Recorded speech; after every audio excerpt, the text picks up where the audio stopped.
Assalamualaikum warahmatullahi wabarakatuh. Bismillahirrahmanirrahim.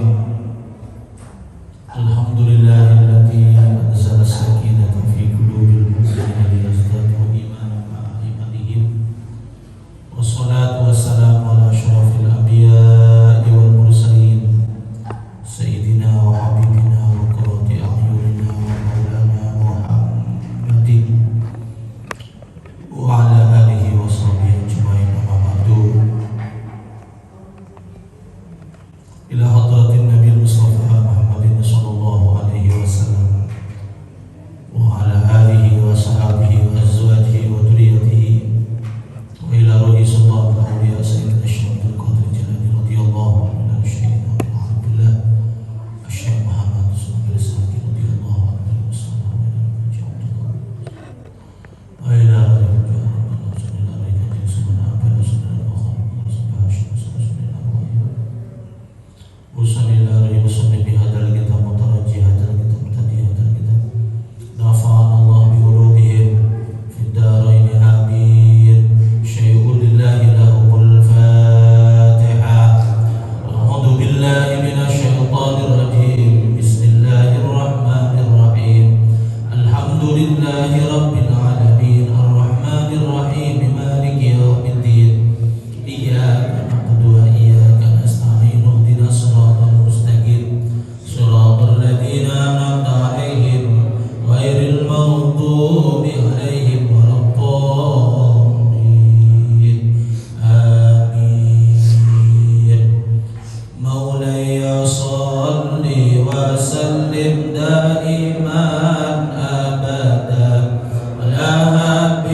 الإمام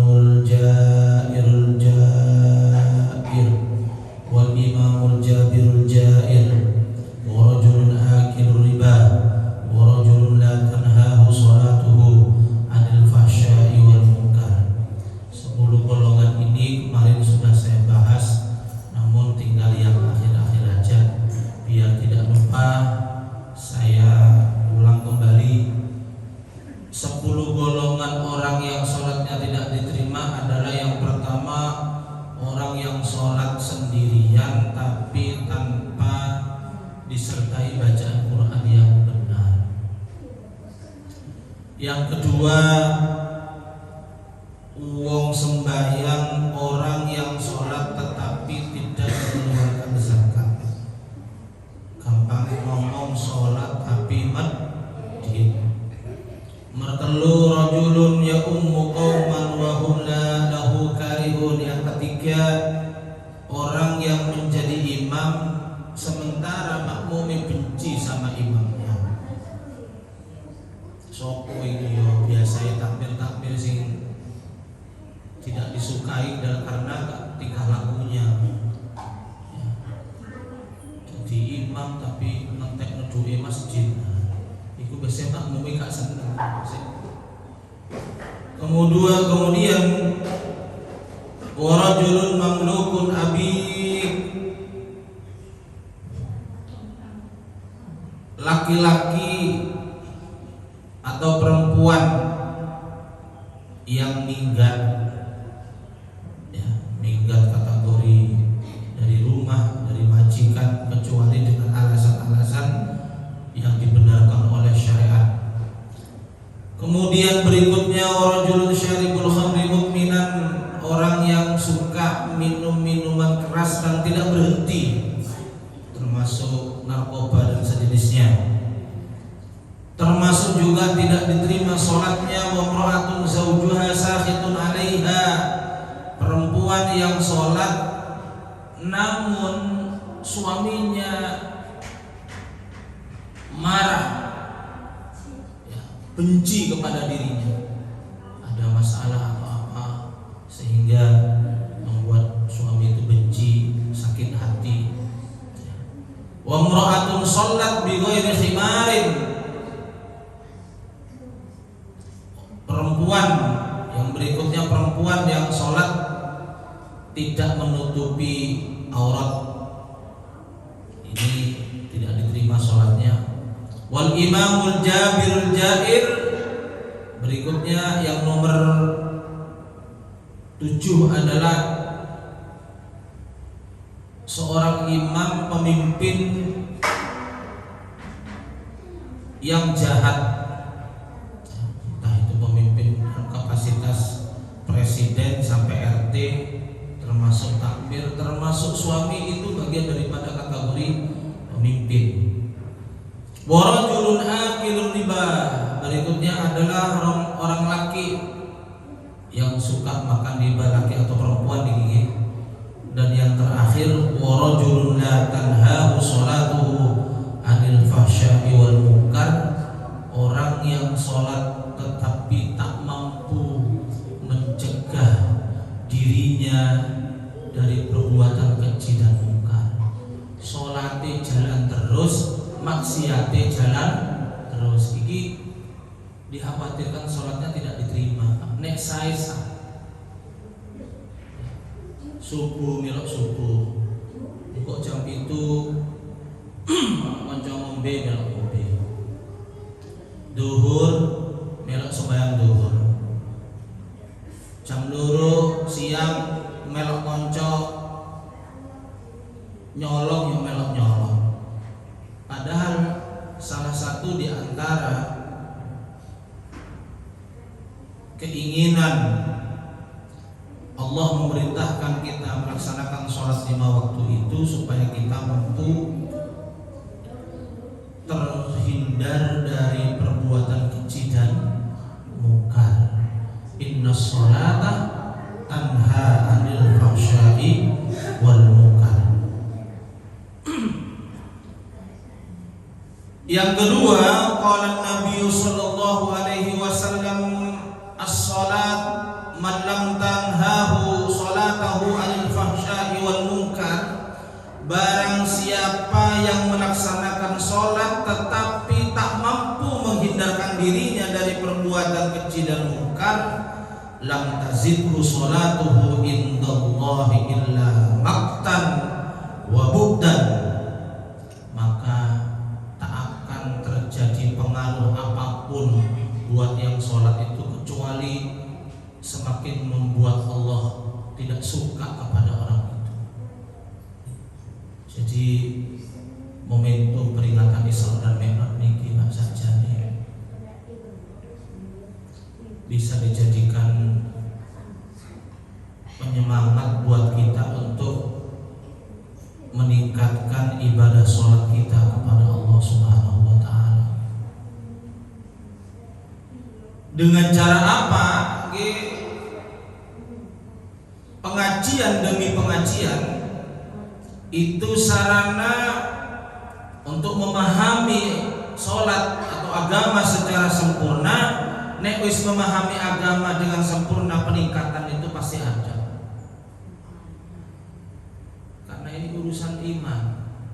Padha mbek Isra Mi'raj kan urusan iman. Nek diukur mbek akal gak mungkin. Semalam Nabi Muhammad Masjidil Haram, Masjidil Aqsa tembus langit sampai mustawa, sebelum subuh sudah ada di bumi. Padha mbek sembahyang. Sembahyang iki pahalane gak ketok. Nggih. Sembahyang ijen 10, sembahyang berjamaah 27. Endi faktane? Kenyataane endi Pak? Gak jelas. Maka ketika ada orang datang melangkahkan kakinya ke masjid, Nabi mengatakan fashhadu, saksikan ya bahwasanya mereka adalah orang-orang yang beriman. Iman urusan ini. Jadi sampean melangkahkan kaki dari rumah menuju ke masjid, ini urusan iman. Oleh apa sih nang masjid? Tapi kalau urusan akal Pak, beda. Sing teko nang masjid so pertama oleh duit 100 banget. Ya apa kira-kira Pak? Tekek angke dulu 100. Sing sok kedua 50. Jam 3 bengi lho Pak. Wis penuh masjid ini. Penuh. Ini urusan akal, urusan zahir, tapi urusan batin iman. Walaupun tidak ada duit, walaupun tidak ada iming-iming bonus urusan dunia, tetap dia datang ke masjid jam 3, menang pojok kemudian sholat tahajud. Masya Allah, itu lebih baik dibandingkan dunia dan isinya. Hanya orang-orang yang beriman. Jadi iman ini, makanya sampai kata-kata kalimat subhanallah itu dipakai ketika Isra Mi'raj dan dipakai juga ketika selesai sholat itu. Ilahi Rabbi anta maulana, subhanallah, subhanallah, subhanallah, subhanallah, subhanallah, ya Allah, maha suci engkau ya Allah, maha suci ya Allah. Ini urusan iman. Berangkat pengajian ke sana, berangkat majelis taklim ke sana. Kalau hanya diukur dengan aqua, kalau hanya diukur dengan berkat, tuku dewi ya iso lagi. Nek maulid Nabi ya tuku buah ya iso tuku dewi. Tapi kenapa kita berbondong-bondong ke masjid, berbondong-bondong ke majelis taklim bawa buah? Itu tidak ada lain adalah gerakan iman. Maka bersyukur kepada Allah, kita masih diberi kekuatan iman oleh Allah Subhanahu wa Ta'ala.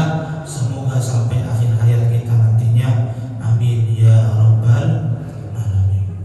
Wa qala al-Hasan idlam tanhaka salatuka anil fahsya falasta bimusallin. Kata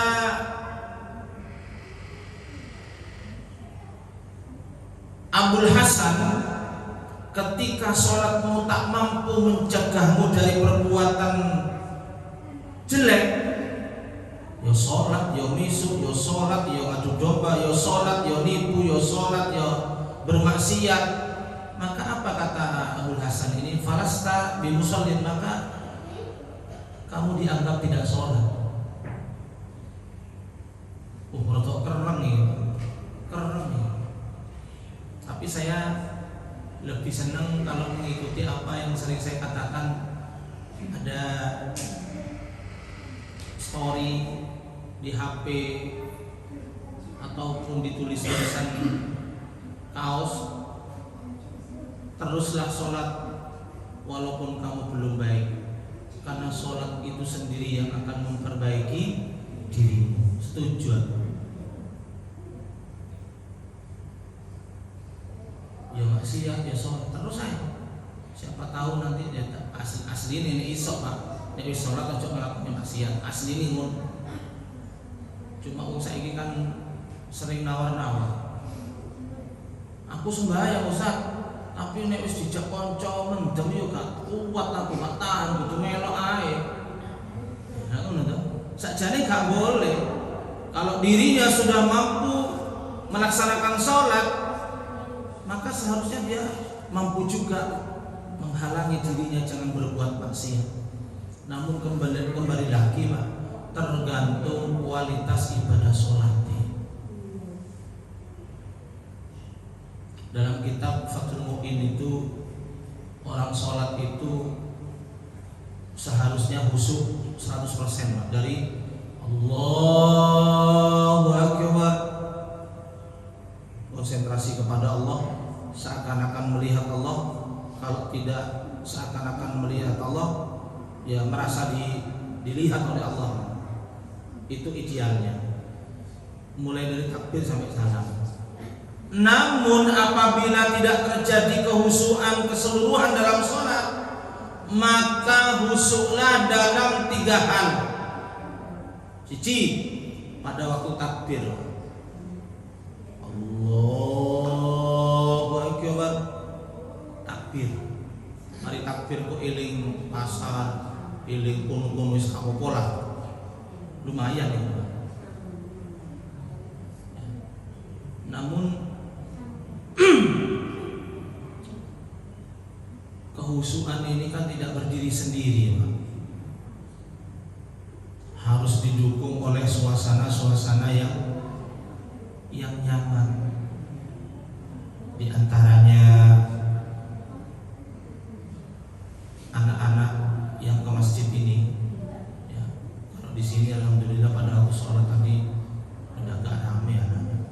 Ada di sebagian masjid itu, terutama Jumatan, Masya Allah, maksud hati takbir masjid itu anak-anak ditaruh di lantai atas jika ramai. Berhubung ketemu koncone, Pak. Sepanjang sholat Jumat mulai dari awal mereka ada di atas sampai salam rame. Dan itu kemarin saya sampai sempat marah sama takbir di Masjid Al-Ikhlas Duku Pakis nih. Coba salah satu takbir itu ke atas Mas, jogo hari-hari. Karena apa? Karena kita butuh sholat yang khusyuk. Sholat yang khusyuk untuk ukuran kita harus didukung dengan suasana yang hening. Allahu Akbar, kono rame, curi-curi nang dukur. Sementara kualitas sholat kita itu belum bisa mendukung ke sana, Pak. Krungu jerit-jerit wis ilang maneh. Kene wis meteng-meteng khusyuk. Ono sing guyon. Wah, ilang maneh khusyuk Pak dhewe. Ini perlu harus didukung oleh suasana yang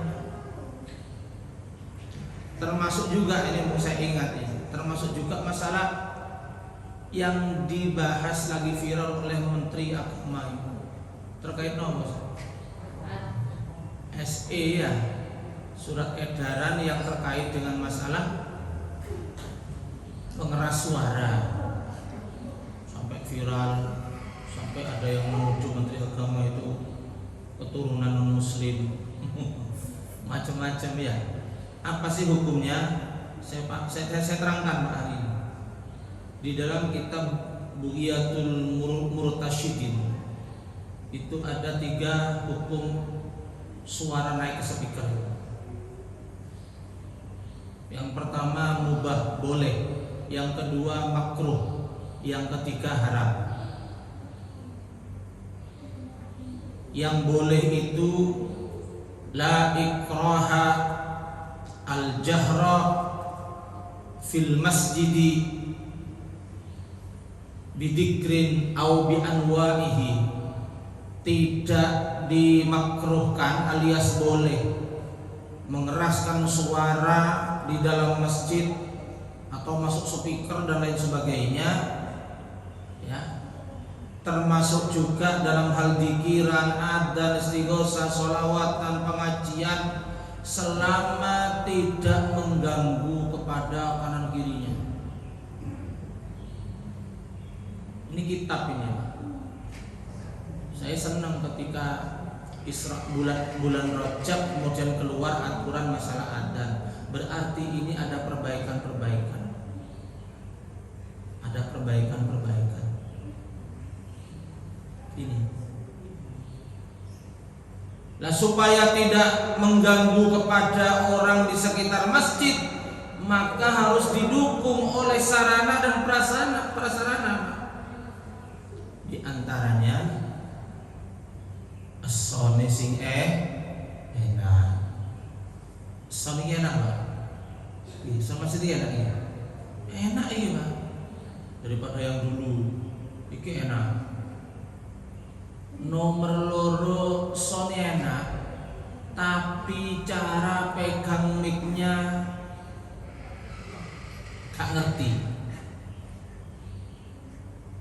Pegang mic itu ngeten iki, Pak. 5 cm atau 10 cm dari mulut. Ngono sing ngene, Pak. Bagaimana? Dimut miki. Ya gak enak, Pak. Melebu nanggone speaker, akhirnya speakernya ngoyo. Soalnya apa? Terlalu dekat. Kenapa sebagian masjid kadang-kadang mic-nya dikasih napa nih, Ustaz? Sarung ya. Sarungnya itu supaya menyaring, tidak terlalu keras ke dalam. Padahal di dalam ini sudah ada saringannya.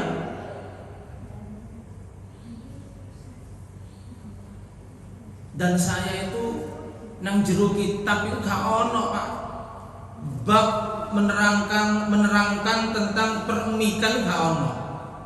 Nah, kita belajar dari ahli son. Nggak bisa kita ngomong seperti ini di rapat nong ini, nggak bisa. Tambah membuat telinga ini nggak nyaman. Itu. Kemudian juga kita harus pahami kenapa semua mic ini ada lubangnya ini. Kenapa? Ujungnya ini. Ini kan ada sepul di dalamnya. Semakin besar sepulnya, semakin bagus. Tapi sepuluh cili, Pak. Kayak pengimam kan sepuluh cili. Kena hembusan nafasnya imam bek gitu biasanya. Karena kecil dia sepuluhnya. Nah, kenapa lo dikasih lubang seperti ini? Biar suara ini masuknya merata dan keluarnya juga merata. Nek ditutup, ada sebagian imam, sebagian mubaligh, sebagian muadzin, cara pegang mic-nya itu dicekel pucuk ya, Pak. Padahal ini kalau lama-kelamaan bisa ngefek cuing gitu. Jadi kita harus tahu. Ojo angger ada, ojo angger menggunakan biar tidak terganggu kepada yang di sekitarnya. Termasuk juga kualitas daripada suara yang masuk ke atas itu harus sih, Pak. Karena anak muda-muda ini yang ada tadi ini pas ini belajar yang bagus ya. Ada jadi muadzin di sini. Besok orang yang adzan itu insyaallah akan masuk surga dengan rombongan muadzin, Pak. Tergantung rombongan ini siapa sampean. Rombongan ini muadzin ya melok Mas Hamzah ini. Rombongan muadzin. Nek rombongan takmir ya melok rombongan Ustaz Anam. Enak. Jadi muadzinnya yang bagus, suaranya yang bagus.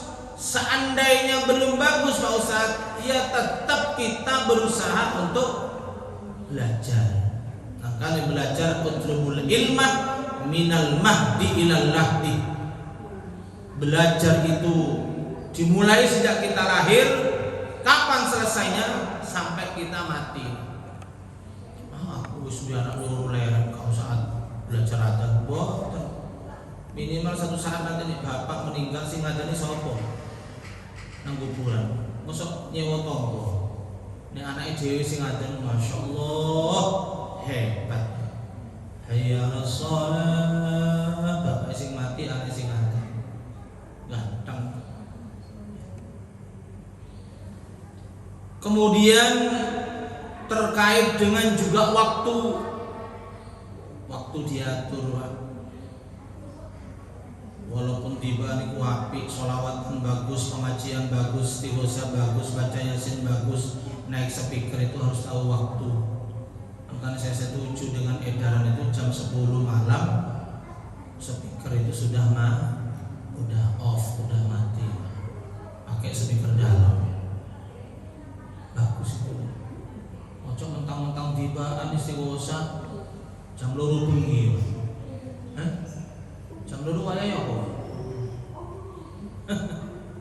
Wayahe wong turu. Itu loh. Jadi harus ada yang memahami ini. Ojo sampai masjid pancet aja. Termasuk juga 10 menit di antara surat edaran itu 10 menit sebelum adzan masjid sudah mulai dinyalakan speakernya naik ke atas. 10 menit itu. 10 menit itu insya Allah hanya tarhib. Sholatu wassalamu alaik sampai terakhir itu 10 menit. Nek sampai dengan Gus Dur, sampai dengan wadduha, sampai dengan adibu sing ngono-ngono iku. Nasib-nasib iku setengah 4 itu. Suwi. Nah pertanyaannya, apakah dengan bacaan ngawiti ingsun orang semua pada datang ke masjid? Boten. Apakah dengan wadduha wal laili idza saja ma wadda'aka rabbuka wa ma qala? Apakah orang juga semua berbondong-bondong ke masjid? Boten, Pak. Orang itu datang ke masjid ketika adzan, itu pun pepet. Nggih. Mepet, Pak. Hayya 'alas shalah, durung teko sekan. Ngono sing ngono tok bedhe iki, Pak. Datang ke masjid pada waktu qomat. Allahu akbar, Allahu akbar. Asyhadu an la ilaha illallah, asyhadu anna Muhammadar Rasulullah, baru datang. Padahal kalau kita mengikuti ajaran Nabi, datang ke masjid. Kenapa Isra itu ada Masjidil Haram, Masjidil Aqsa? Apa kaitannya Masjid Al-Hijrah dengan Masjidil Aqsa? Sama, Pak.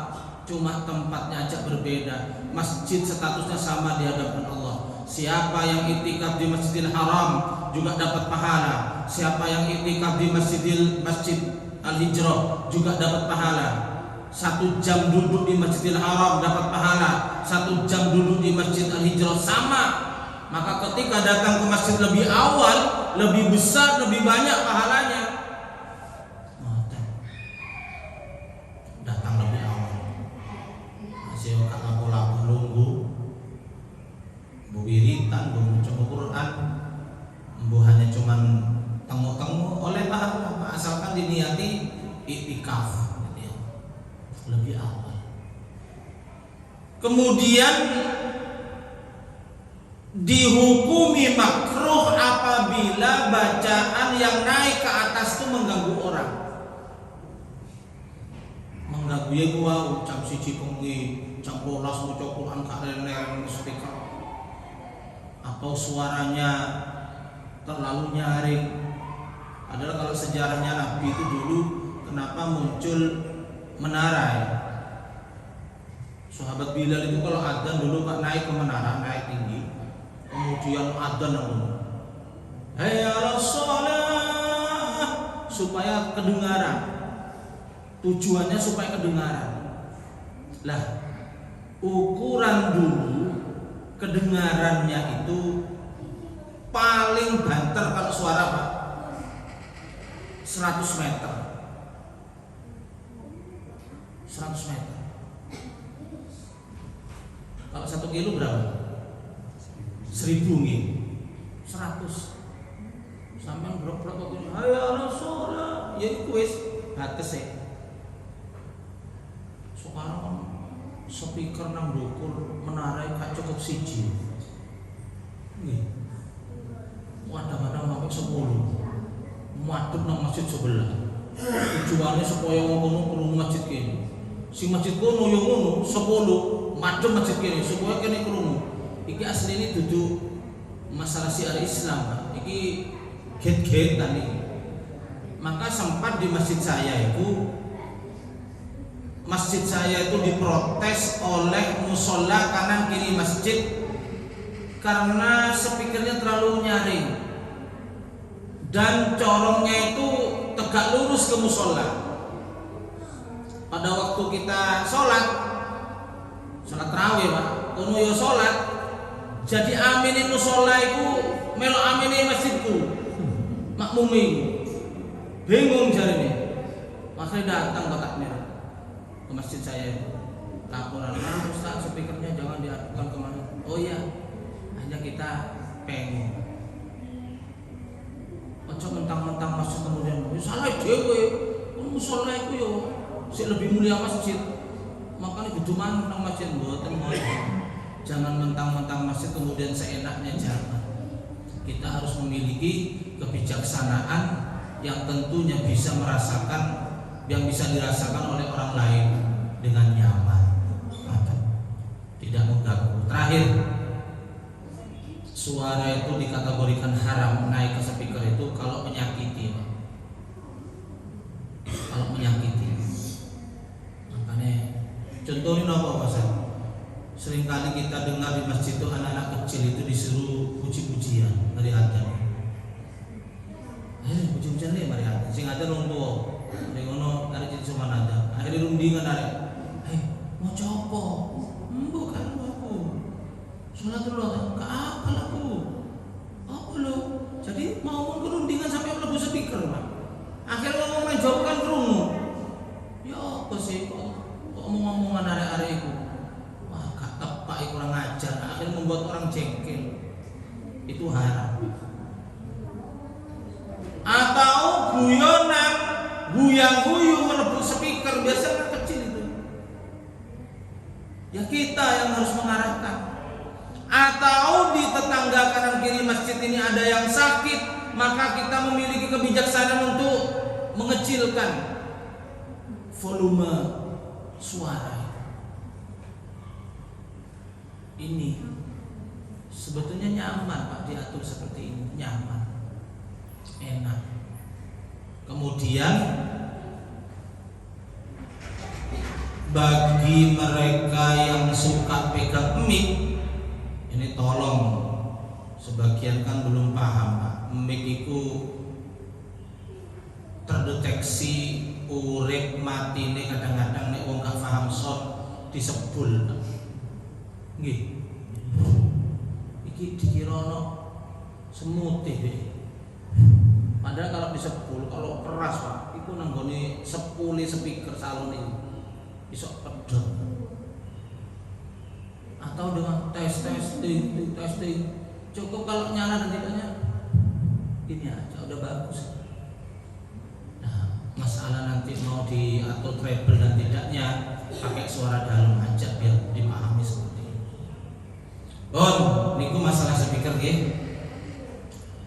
Kemudian waruddat sholatuka yaumal qiyamah ala wajhika kal khirqati as-sanjinati al-mutawassakhati.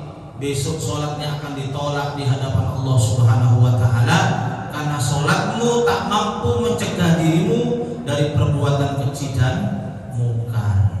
Berikutnya, An Mu'ad bin Jabal wa Jabir bin Abdullah radhiyallahu taala anhuma annahuma qala satuhuni wong loro iku mau qala ngendika sapa wong loro lamma urija nalika den mi'rataken sapa bin Nabi sallallahu alaihi wasallam lailatul mi'rat ing dalem waktune mi'rat ila samawati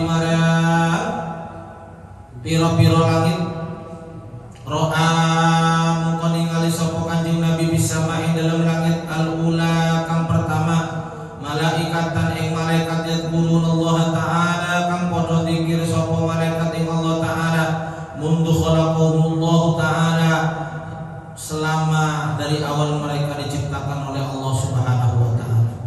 Jadi ini hadis nyata. Jadi Nabi Muhammad itu ketika di Isra Mi'rajkan, Isra Mi'raj ini kan dua kalimat, Pak. Isra Mi'raj, horizontal dan vertikal. Wong sholat itu juga harus vertikal, horizontal. Di dalam kehidupan dunia, orang itu bisa dikategorikan diterima sholatnya dan berdampak dalam kehidupannya kalau dua hal ini nyata. Apik nang wong, apik nang tonggo, apik kepada sesama manusia, juga apik kepada Allah. Kalau bahasa Al-Qur'annya amanu wa amilus sholihati. Iman tok gak apik mbek tonggo, ya gak sae. Iman tok nang bojo nang keluarga gak open, ya gak apik. Atau sebaliknya, wapi kerja bakti melo, ana kesusahan tonggo ya teko, nang bojo Masya Allah luar biasa, nang anak luar biasa, tapi gak tahu sholat. Ini juga gak seimbang, karena sholat itu mengajarkan Isra Mi'raj, horizontal, vertikal, vertikal dan horizontal. Amanu wa amilus sholihati. Ketika Nabi Muhammad Mi'raj sampai di langit pertama bertemu dengan malaikat, di mana malaikat ini berzikir kepada Allah, lamanya berzikir, Pak, semenjak mereka diciptakan oleh Allah. Ya karena malaikat itu kan begitu. Malaikat itu memiliki iman yang tak pernah berkurang. Itu iman. Kan iman itu yazidu wala yanqusu. Yazidu wa yanqus. Ada iman, tingkatan iman itu yang tak pernah berkurang, bahkan bertambah. La yanqusu wa yazidu, selalu nambah terus. Siapa? Imannya para nabi dan rasul dan para wali-walinya Allah terus naik.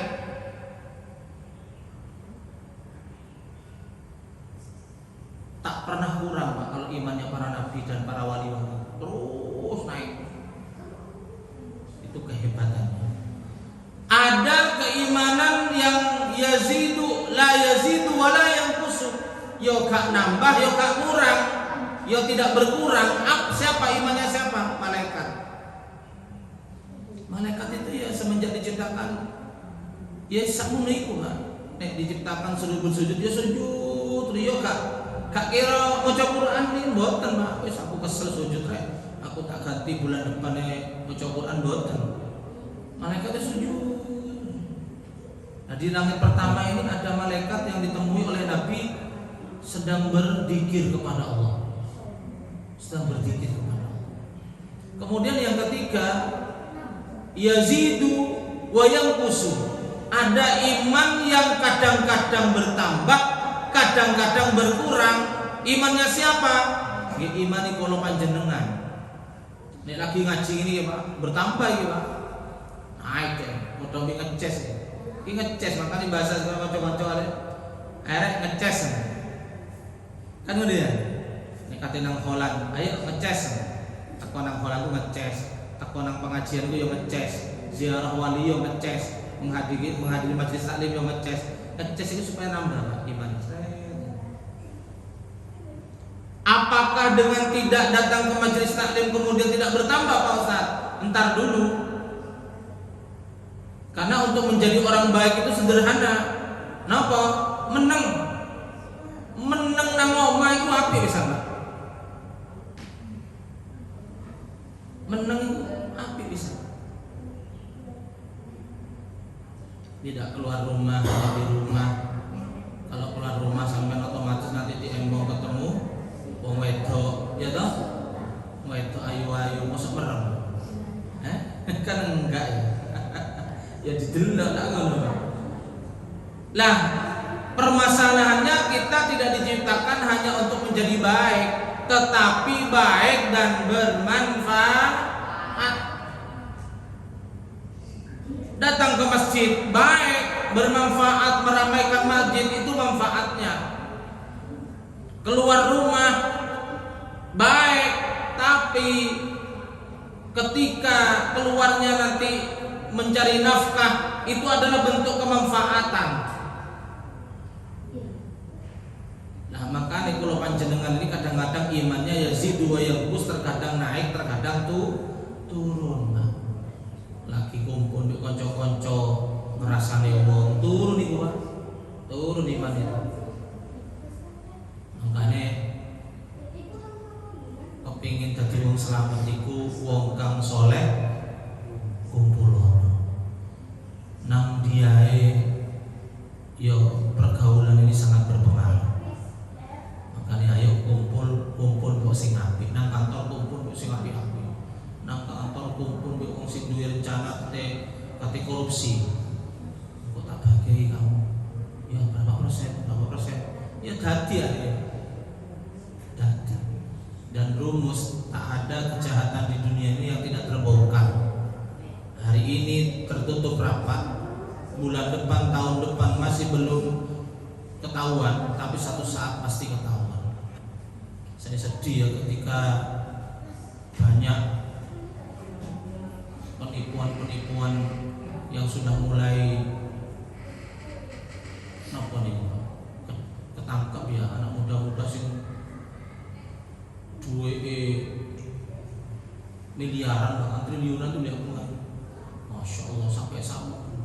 Nah pada nang akhirat besok itu tersangkut utang nang uang atau tipu-tipu milik orang lain masalah dunia. Ojo sampai miliaran Pak. 1 rupiah pun itu sulit besok dia dapat. Sulit. Makanya sampai kanjeng Nabi memberikan instruksi kalau mau nyolatkan jenazah disunnahkan ditanyakan dulu siapa yang menanggung hutangnya almarhum. Itu Nabi selalu begitu. Kalau nggak ada yang nanggung, Nabi nggak mau nyolatin. Maka keluarganya dihadirkan. Kalau dia punya anak, anaknya dihadirkan. Mas, siapa yang nanggung hutangnya bapak ini? Kalau kok saat lanjut sholati. Nggak punya anak, saudaranya hadirkan pada waktu nyolat itu. Itu sunnahnya. Saking pentingnya masalah urusan dunia. Dan ini sekarang dianggap biasa Pak. Hasil tipu-tipu buat pamer. Beli Lamborghini, beli, Masya Allah, sampai sakmu.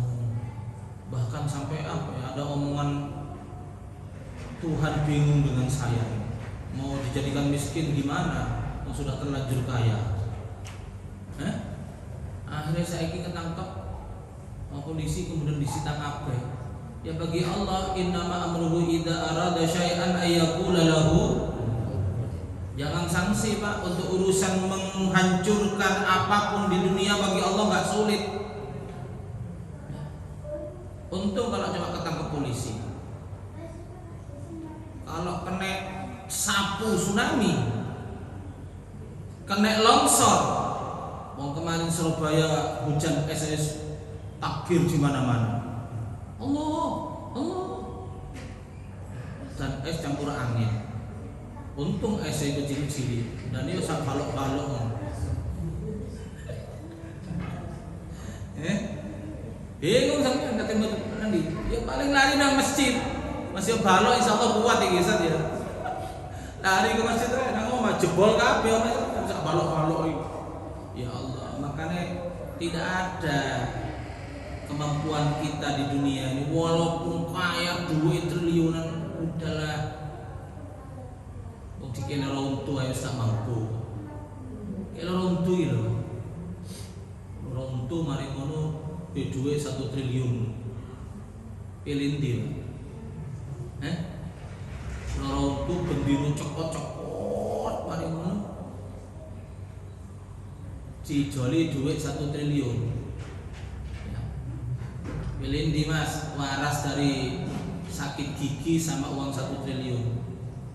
Sampai pilih 1 triliun, gigi ini sampai mati cokot-cokot terus, ya apa kira-kira? Ya wani larang wani pilih waras, masih tak beli duit 1 triliun. Ya Allah, lungguh yo enak, mangan yo enak, anak tonggo nyetel dangdut yo enak. Ora untul. Tonggo nyetel dangdut ku lho Pak mangkel. Nang manjak setan iki. Gak roke ini ora untul dangdut tok ae. Ngono. Nah itu loh. Betapa kesehatan itu sangat berharga. Bon niku. Kemudian wa fi tsaniya ra'a malaikatan yarka'un Allah taala mundu khalaqahumullah taala.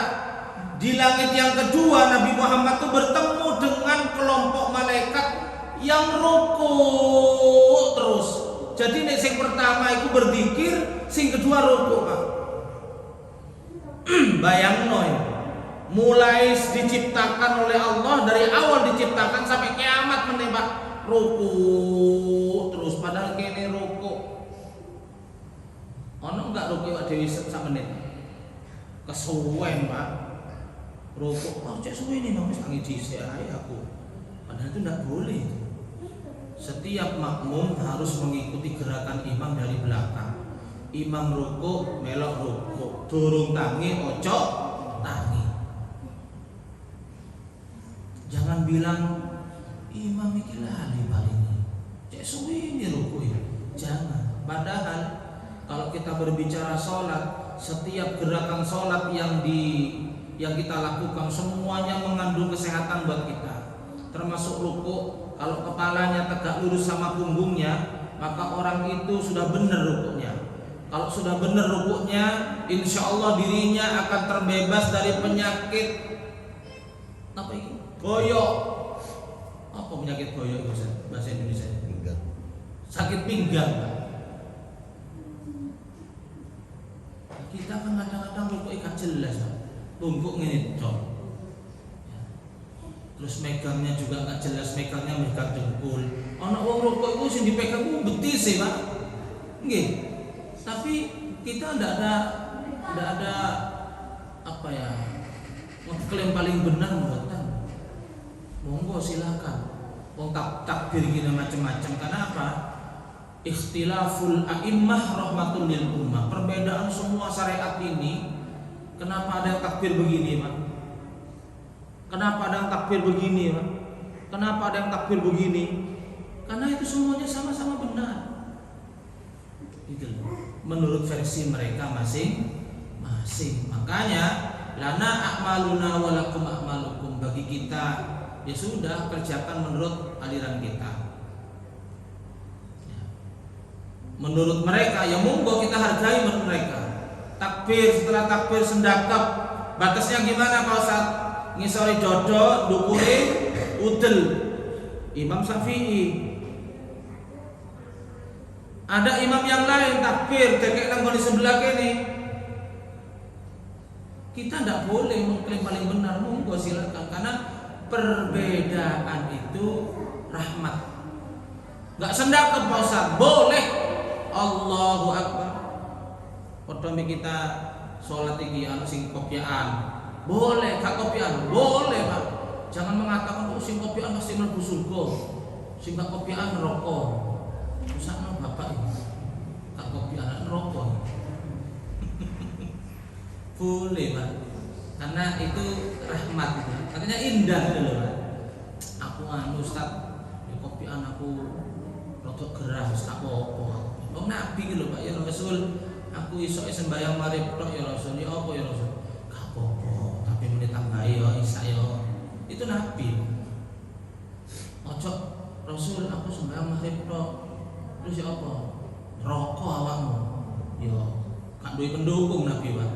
Ah, gak tepat mesti sangat sembahyang kabeh ae. Ngono, apalagi sekarang.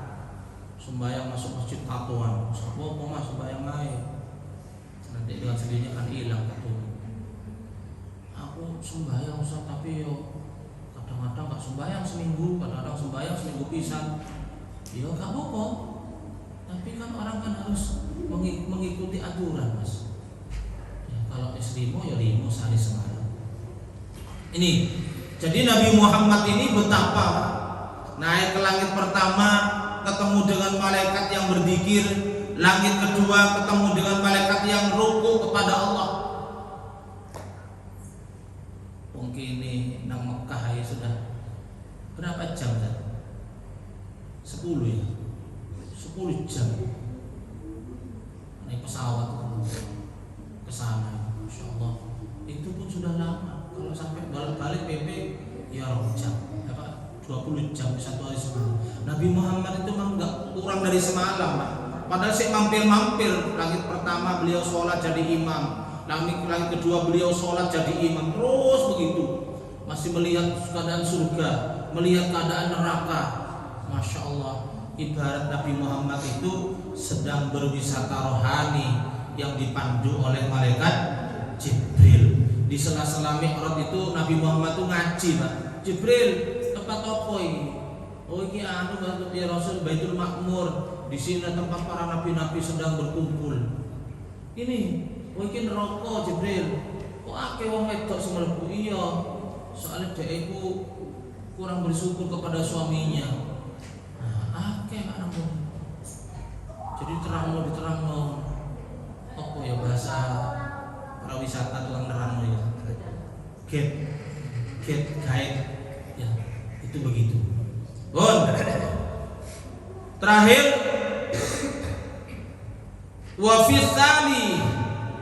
sati ra'a malaikatan, di langit yang ketiga, Nabi Muhammad itu bertemu dengan malaikat yasjudun Allah Ta'ala mundu khalaqahumullah la yarfa'una ru'usahum, bertemu dengan kelompok malaikat yang sujud selamanya dari awal diciptakan sampai kiamat.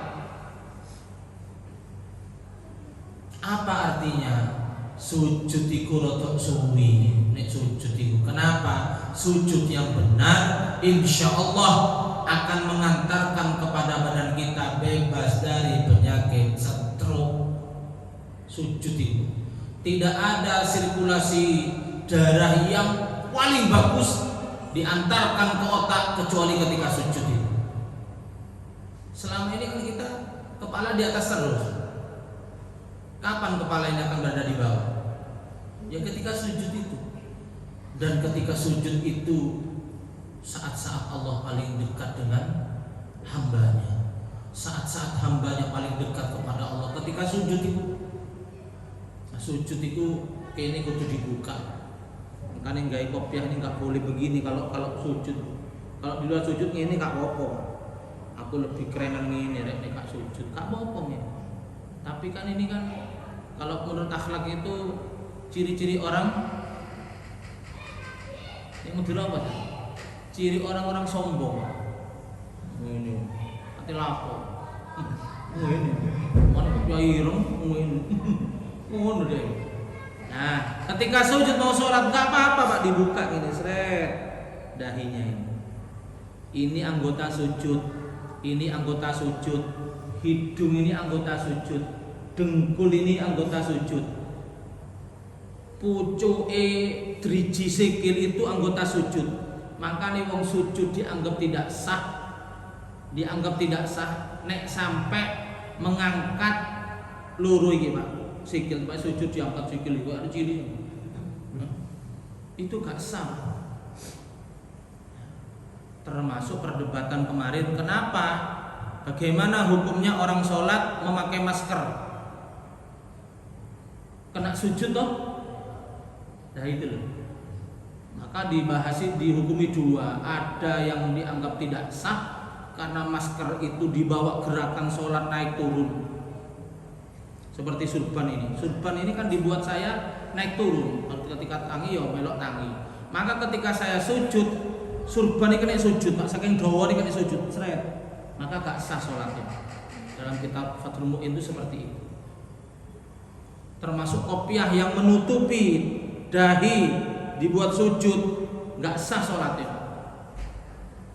Muknah pakai iket, jangan di atas alis, agak ke atas supaya anggota sujud yang namanya dahi, ya, dahi ini kena tempat sujud kita. Nah, bagaimana kalau sujudnya ini kita sujud kena karpet?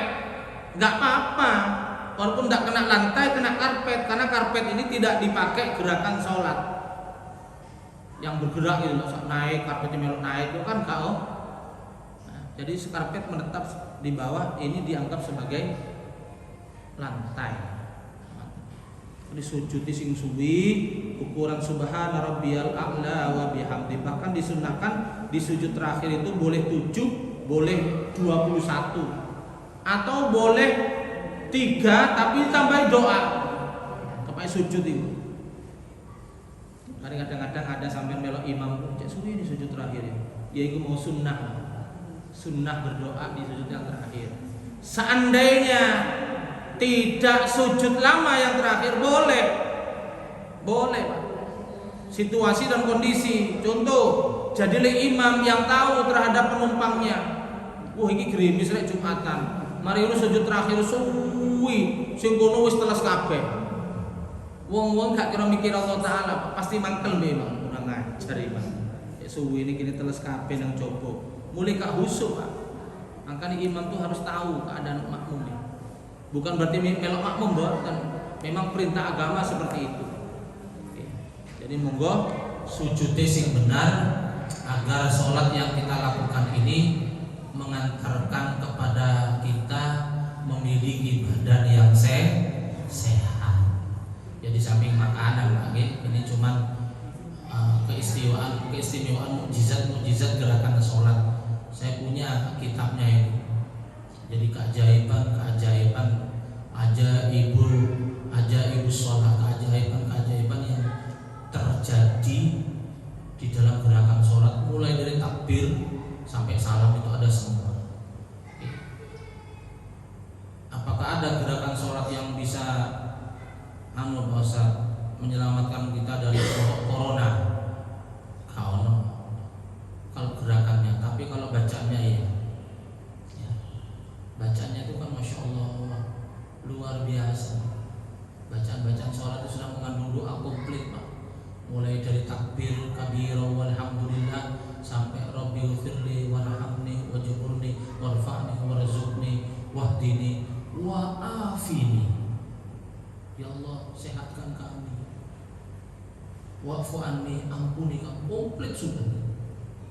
Cuman jarang sekali kita tadabbur di situ. Paling-paling ya diwoco cocok.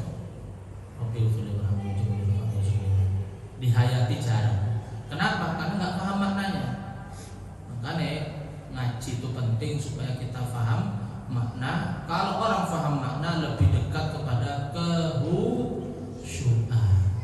Pun kemauan kajian pada pagi hari ini masih berlanjut nanti sampai langit ke-7, Pak. Ada apa di langit ke-7 dan seterusnya.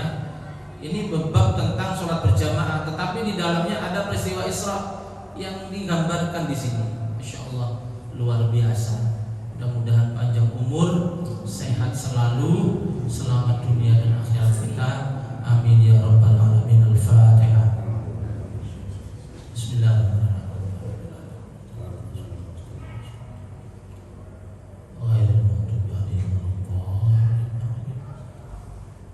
Mungkin satu